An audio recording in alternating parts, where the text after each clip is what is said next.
తెలంగాణ రాష్ట్ర బడ్జెట్ 2025-26 సంవత్సరానికి సంబంధించి రాష్ట్ర డిప్యూటీ ముఖ్యమంత్రి ఆర్థిక శాఖ మంత్రి మల్లు భట్టి విక్రమార్క నిన్న అసెంబ్లీలో ప్రవేశపెట్టారు. శాసన మండలిలో కూడా దీన్ని ప్రవేశపెట్టడం జరిగింది. ఈ రాష్ట్ర బడ్జెట్కి సంబంధించి ఈ బడ్జెట్ ద్వారా రాష్ట్రంలో మేము అనుకుంటున్నటువంటి రైజింగ్ తెలంగాణని సాధిస్తాం. తెలంగాణలో ఇప్పటివరకు ఏదైతే అభివృద్ధి జరిగిందో $200 బిలియన్ ఇప్పుడు ఆర్థిక వ్యవస్థ ఉంది. దీన్ని $1 ట్రిలియన్ వ్యవస్థగా మేము మారుస్తామని చెప్పి అందులో చెప్పడం జరుగుతుంది. గతంలో కూడా ముఖ్యమంత్రి గారు చెప్తున్నారు, దేశంలో మేము $1 ట్రిలియన్ ఆర్థిక వ్యవస్థగా తెలంగాణను అభివృద్ధి చేస్తామని. ఆ రకంగా పురోగమనంలో రాష్ట్రం ఉంది అని బడ్జెట్లో చెప్పడం జరిగింది. దాంతోపాటు సంక్షేమం, అదే రకంగా అభివృద్ధి, రెండు ప్రధాన లక్ష్యాలుగా అటు సంక్షేమం కోసం ఖర్చు పెడుతున్నాం, అభివృద్ధి కోసం కూడా ఖర్చు పెడుతున్నాం. తర్వాత సుపరిపాలన మేము తీసుకురాబోతున్నాం, సామాజిక న్యాయాన్ని కూడా సాధిస్తాం అని ఇట్లాంటి ఒక ముఖ్యమైన అంశాలని ఈ బడ్జెట్ సందర్భంగా ఆర్థిక శాఖ మంత్రి చెప్పడం జరిగింది.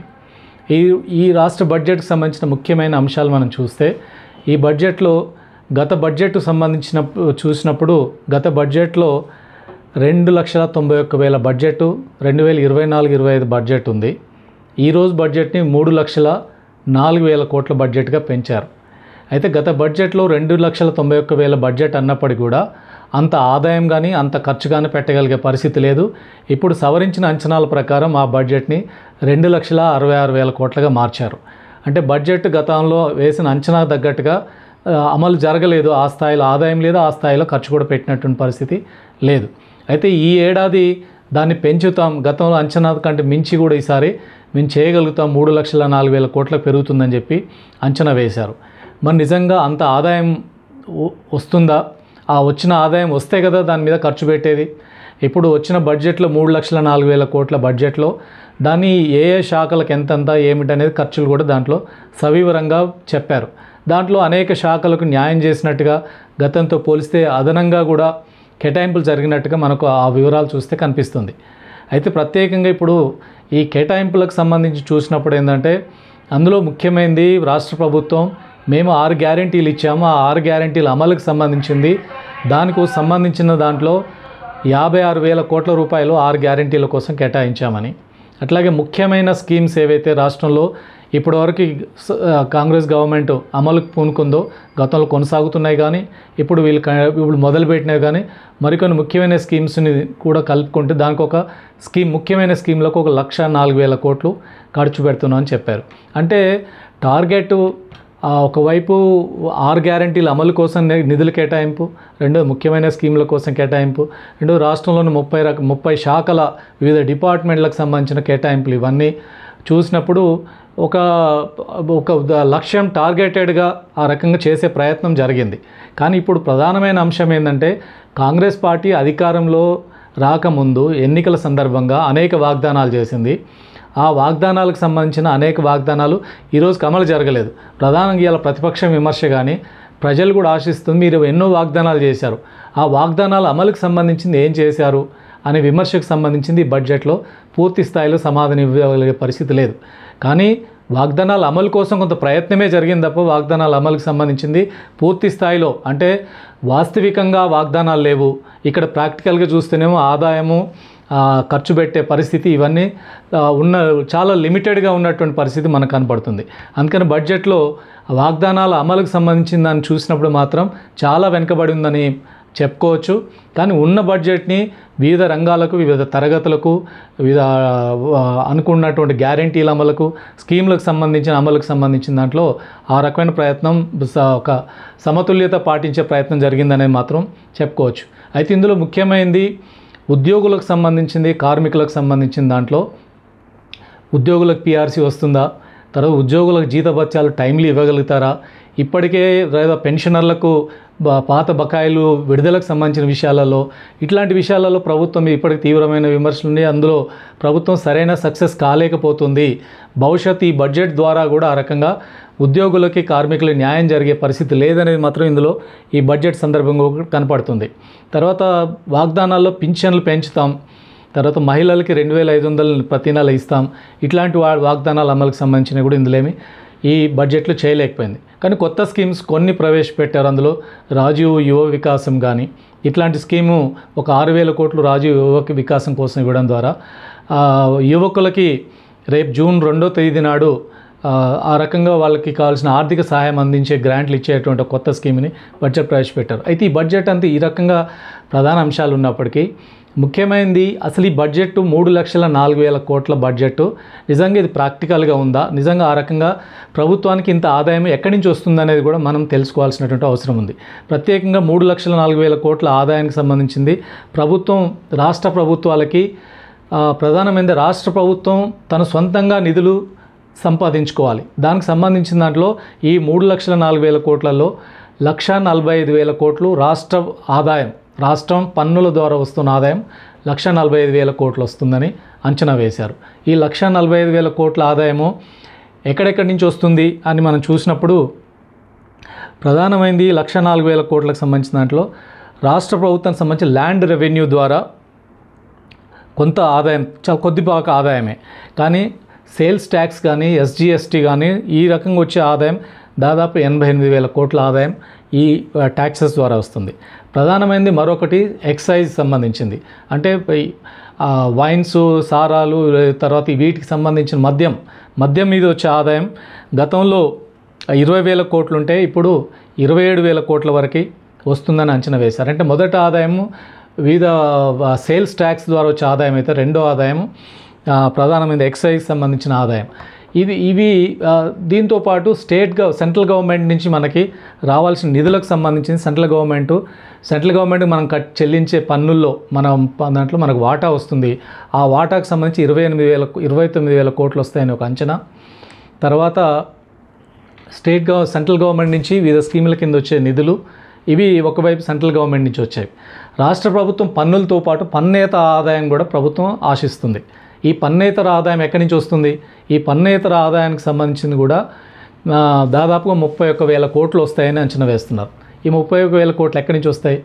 ప్రధానమైనది అంచనా వేస్తున్న దాంట్లో భూముల అమ్మకం ద్వారా కొంత ఆదాయం వస్తుందని, ఎల్ఆర్ఎస్, బీఆర్ఎస్ లాంటి స్కీములు తీసుకురావడం వల్ల కొంత ఆదాయం వస్తుందని, ఈ రకమైన పద్ధతిలో రెండోది ఇప్పుడు ఇసుక అమ్మకాల ద్వారా దాన్ని కొత్తగా రెవెన్యూ పెంచేదానికోసం ప్రయత్నం చేయడం ద్వారా వస్తుందని, ఈ రకమైన పద్ధతిలో 31,000 కోట్లు వస్తాయని, అంటే పన్ను ఆదాయం కానీ పన్నేతర ఆదాయం కానీ అవి పెంచడం ద్వారా ఈ ఆదాయాలు వస్తాయని చెప్పి ప్రభుత్వం ఈరోజు అంచనా వేస్తుంది. కానీ ఇందులో ముఖ్యమైనది సెంట్రల్ గవర్నమెంట్కి సంబంధించిన ఆదాయము ఈ అంచనాకు తగ్గట్టుగా వస్తుందా రాదా?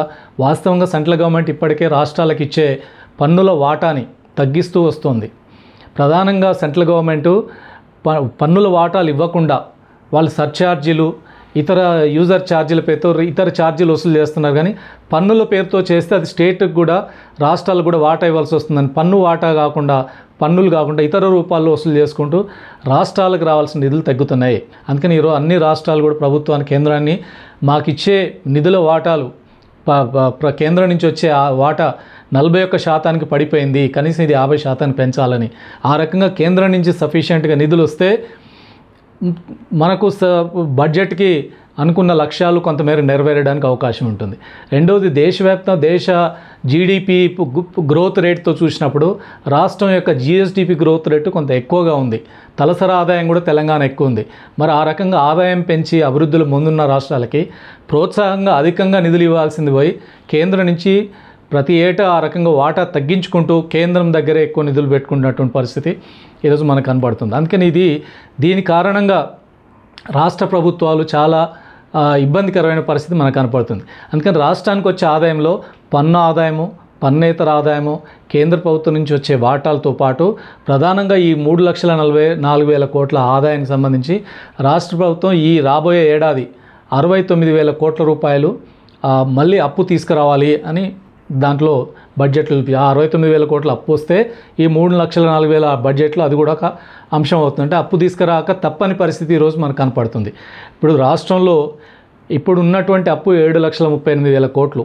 ఆ అప్పులో అసలు చెల్లించాలి, వడ్డీ చెల్లించాలి, ఇవన్నీ కావాలన్నప్పుడు అదనంగా ఈరోజు అప్పులు చేయాల్సిన పరిస్థితి రాష్ట్రంలో ఏర్పడింది. అందుకని ఈ రకమైన అప్పుల వ్యవస్థ అనేది ఒకవైపు రాష్ట్రంలో పెరుగుతున్న పరిస్థితి ఉంది. అందుకనే ప్రభుత్వం తన పన్ను ఆదాయం ఎక్కువ పెంచుకోవడానికి వీల్లేదు. పెంచుకునే అవకాశం లేదు. ప్రజల యొక్క ఆదాయాలు పెరగట్లేదు, ప్రజల యొక్క జీతభత్యాలు పెరగట్లేదు. ఈరోజు అంతర్జాతీయంగా చూసినప్పుడు కూడా ఆర్థిక మాంద్యం వస్తుందా, ఆర్థిక పరిస్థితులు తేడాలు వస్తాయా అనే పరిస్థితి ఈరోజు కనపడుతున్న దాంట్లో. రెండవది, వర్కర్స్కి, అసంఘటిత రంగ కార్మికులకు ఆదాయాలు పెరగకపోగా తగ్గుతున్నాయి. అవి తగ్గుతున్నప్పుడు ఆర్థిక వ్యవస్థ కూడా వేగంగా ముందుకు పోయే పరిస్థితి లేదు, మరింత మందగమనానికి గురయ్యే పరిస్థితి ఉంది. ఇటువంటి పరిస్థితుల్లో పన్ను ఆదాయం పెరిగే పరిస్థితులు కనిపించట్లేదు.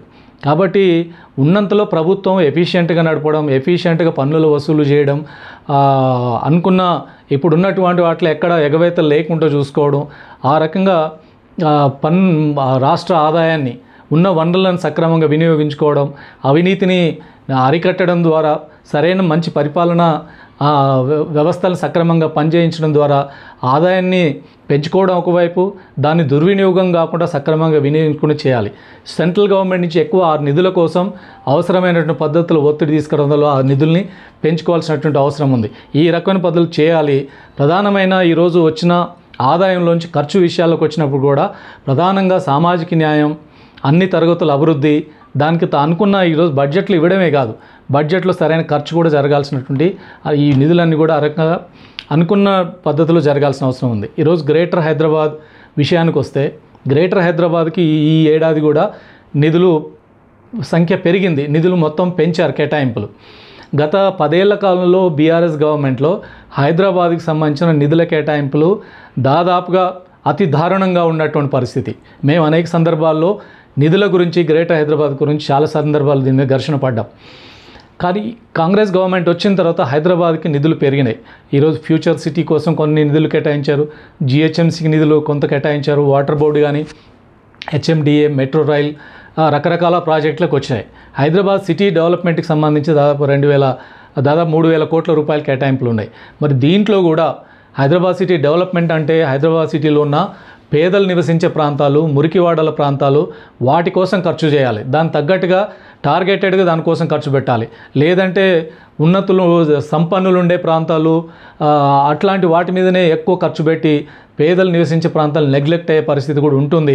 ప్రభుత్వం ఆ కేటాయించిన నిధుల్ని కూడా సక్రమంగా ఆ రకమైన సామాజిక న్యాయం, పేదల అభివృద్ధి కోసం ఖర్చు పెట్టాల్సిన అవసరం ఉంది. అందుకని బడ్జెట్కు ఆదాయ వనరుల సేకరణ కానీ, ఖర్చుల్లో కానీ సామాజిక న్యాయం జరగాలి, సామాన్యుడి అభివృద్ధి లక్ష్యంగా జరగాలి, అవినీతిని అరికట్టే దానికోసం ప్రయత్నం చేయాలి, అధిక నిధులు కేంద్రం నుంచి రాబట్టుకోవడం కోసం ప్రయత్నం చేయడం ద్వారా రాబోయే రోజుల్లో సక్సెస్ఫుల్గా ముందుకు పోవడానికి అవకాశం ఉంటుంది. ప్రత్యేకంగా ఉద్యోగులు, కార్మికులకు సంబంధించిన దాంట్లో ఇందులో అతి తక్కువ ప్రస్తావన ఉంది. దానికి తగ్గట్టుగా ప్రభుత్వం అవసరమైన చర్యలు తీసుకోవాల్సినటువంటి అవసరం ఉంది.